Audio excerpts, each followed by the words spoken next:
The Minnesota Vikings enter 2023 with a tough schedule, of course, on paper, on purpose, but they don't play the games on paper because that would rip. But the Vikings, they do play, yes, the Chiefs, yes, the Eagles, yes, the Niners, yes, the Bengals, the Final Four from the 2022 NFL season. But you do get the Chiefs and the Niners at home. You get the Chargers at home. You only have 2 back-to-back road games during the schedule. You essentially avoid cold weather, minus the Week 15 game at Cincinnati potentially, and you get 2 out of the last 3.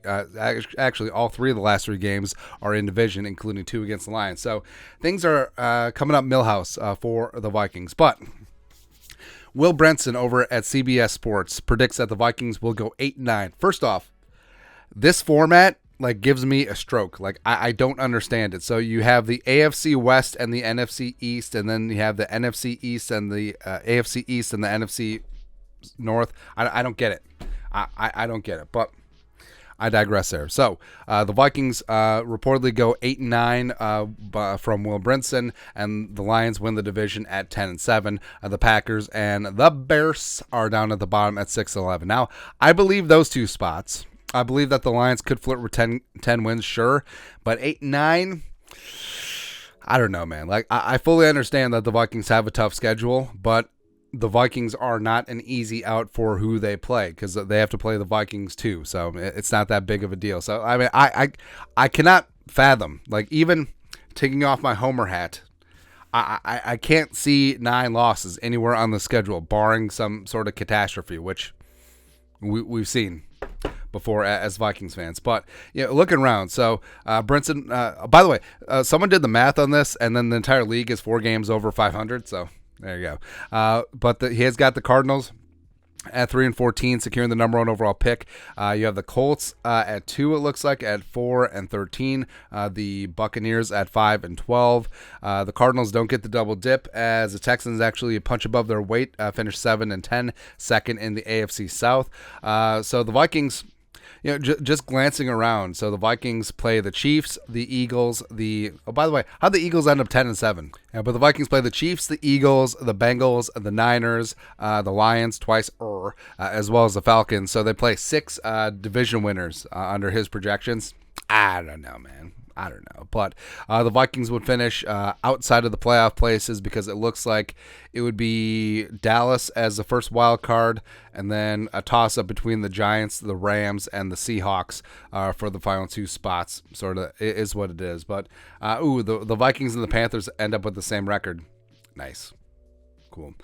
So who would make the playoffs from the AFC? So the Chiefs would be the 1 seed, and then you got the Bengals, you got the Bills, you got the Jaguars. The Ravens would be the first wild card, it looks like. Then you got the Jets, and then, the Broncos just sliding on in there. Potentially. Or either the Patriots or the Steelers. So it's whatever there. But again, this is nothing new. The national media, jabroni haircuts, just hating on the Vikings and pushing down on the scale, but I don't get it. I don't understand some of these predictions. I don't think that the Broncos will go 9-8. I really don't. I actually don't think that the Eagles will end up going 10-7. I don't think that the Cowboys will go 10-7. I think I'll take the over for the Eagles. I'll take the significant under for the Cowboys. I think the Ravens will be good. Will they be 12-5 good? I don't know. The Niners, could they potentially come back to earth? Even though they upgraded on defense, they lost D'Amico Ryans. Who the hell's going to play quarterback for them?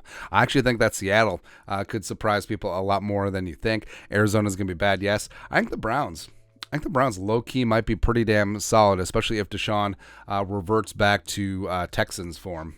So we'll see. I do like the Texans potentially overachieving. I do think that the Jaguars will make a nice run in a very eminently winnable AFC South.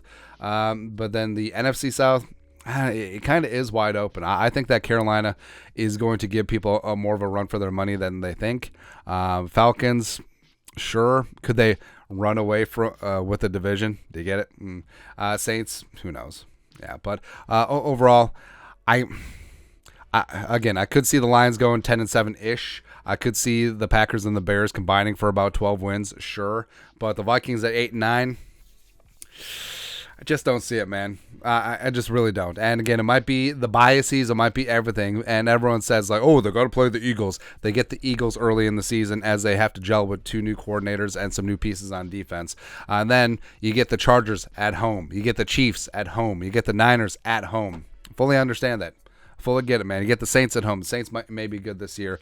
And then you have 2 of the last 3 games at home against divisional foes. So I ain't sweating it. I ain't sweating, man. But your thoughts are thoughts. CBS Sports' Will Brinson predicts the Vikings will go 8-9 outside the playoff places. Let us know your thoughts on our thoughts and his thoughts in the comment section below. Subscribe for daily Vikings takes. Won't support the work. Put a little something in the Venmo. But till next time, Skol, production value.